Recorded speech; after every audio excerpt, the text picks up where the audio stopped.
What are the things that you fear that's been keeping you from living your dream? That's been keeping you from doing some things that you would like to do? Just think about those things. Every time your voice speaks and thinks about having something new, fear is there to squash it. Every time you want to try something new, fear is there to squash it. Every time you want to go somewhere new, fear is there to squash it. The big problem I see in the world today is that too many people are letting fear always win these inner conflicts. What if you don't do it? What if you don't chase your dreams? What if you don't stand up for yourself? What if you do not step up to the plate and take that challenge? You have no idea of the breathtaking future that's on its way to you, that's asking you, please let me through. When you decide that you are good enough, when you decide to give yourself permission to have it all, have all the love, have all the health, when you give yourself permission, it's like the inside of your champion is saying, let me out. Fear forces evolution. Fear is good. Fear are instincts. Fear is the radar that tells you what you need to do, how to exist, and what's going to keep you alive. Fear can keep you in your comfort zone. It's safe there. You know what to expect, but nothing grows there. Life happens outside the comfort zone.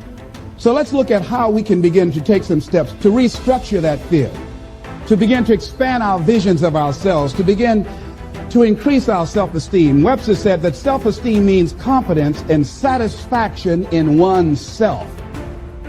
Look at your life right now. Whatever you've done up to this point in time, your life is working. Whatever you have produced, it came out of you as a result of the kind of person that you have become. You have to be fearless. You have to be completely fearless and have utmost belief in whatever that feeling is inside you. It's all a mindset. It's how bad you want something, and nothing tastes better than when you've earned it. There's no better feeling than when you've earned it. So just start. Stop talking about it. If not now, when? If not you, then who? Listen, someone else is starting right now. As long as you got air in your lungs, you have an opportunity to improve your current situation. So human up, accept the challenge, change your associations, and soon you will find yourself receiving accolades and congratulations. But first you gotta say I do to the new you and commit to a lifetime of small wins that at times will seem meaningless and pointless.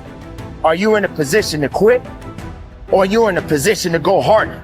Are you in a position to go stronger? Are you willing to dig and go as far as you can in your life? Are you willing to suffer? So instead of boxing yourself in and thinking only about all the different ways that something could be bad, could break, could fall to pieces, think about all the things that you could do if you take the action. The most common fears that we experience, which often sabotage all hope for success, are the fears of failure, poverty, and loss of money. These fears cause people to avoid risk of any kind and to reject opportunity when it is presented to them. They are so afraid of failure that they are almost paralyzed when it comes to taking any chances at all. There are many other fears that interfere with our happiness. People fear the loss of love or the loss of their jobs and their financial security.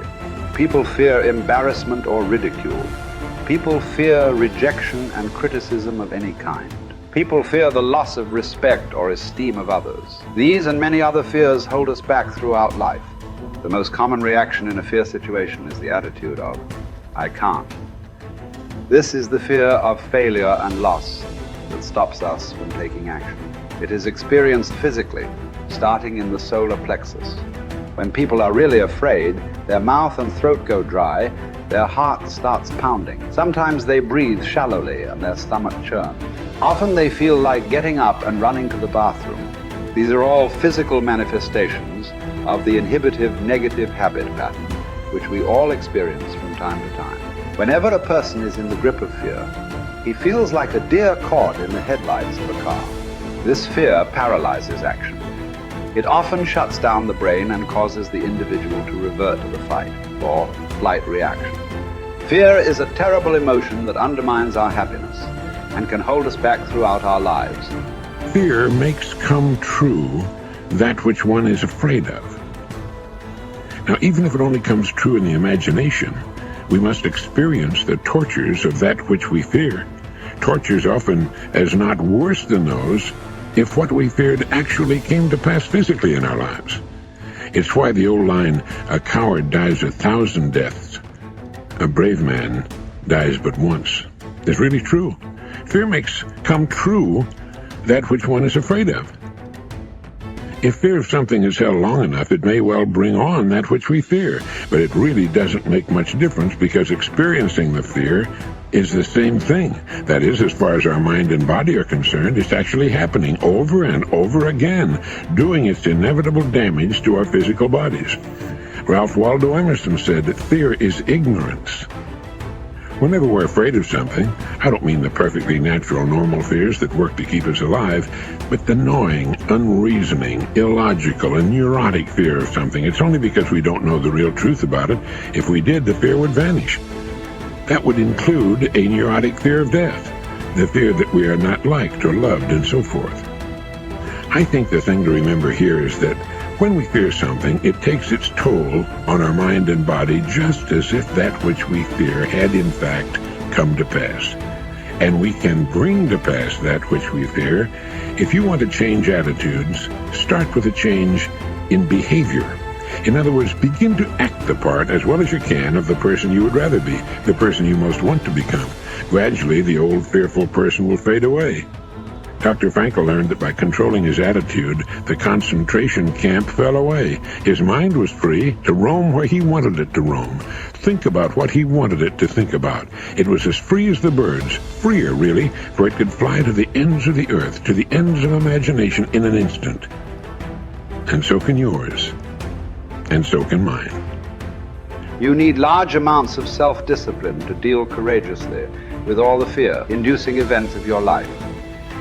This is probably why Churchill said, "Courage is rightly considered the foremost of the virtues, for upon it all others depend." The fact is that everyone is afraid, and usually of many things. This is normal and natural. Often, fear is necessary to preserve life, prevent injury, and guard against financial mistake.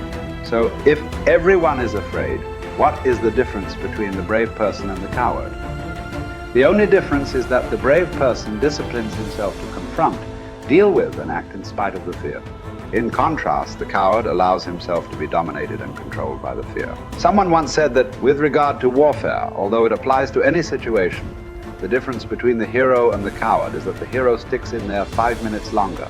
Fortunately, all fears are learned. No one is born with fears. Fears can therefore be unlearned by practicing self-discipline repeatedly with regard to fear until it goes away. Your ability to confront, deal with, and act in spite of your fears is the key to happiness and success.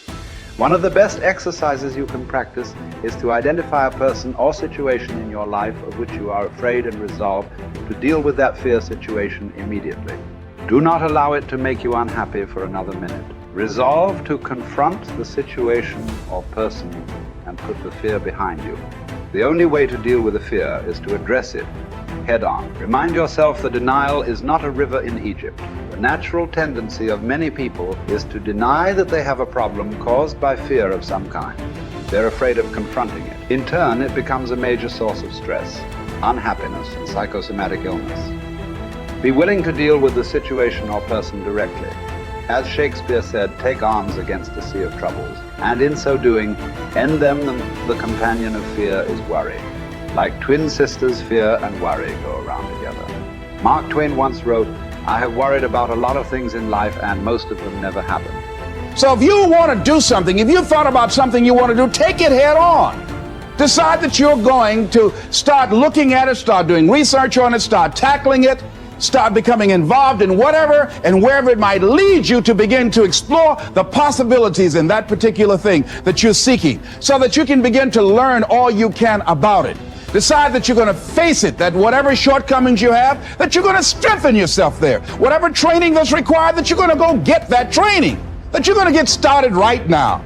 George Washington Carver would say, do what you can, where you are with what you have, and never be satisfied. S.B. Fuller used to say, and you heard Joe Dudley talk about, always strive to be more than that which you are. Yeah, don't get satisfied with yourself. Always know that wherever you are, you can enjoy more, that you deserve more.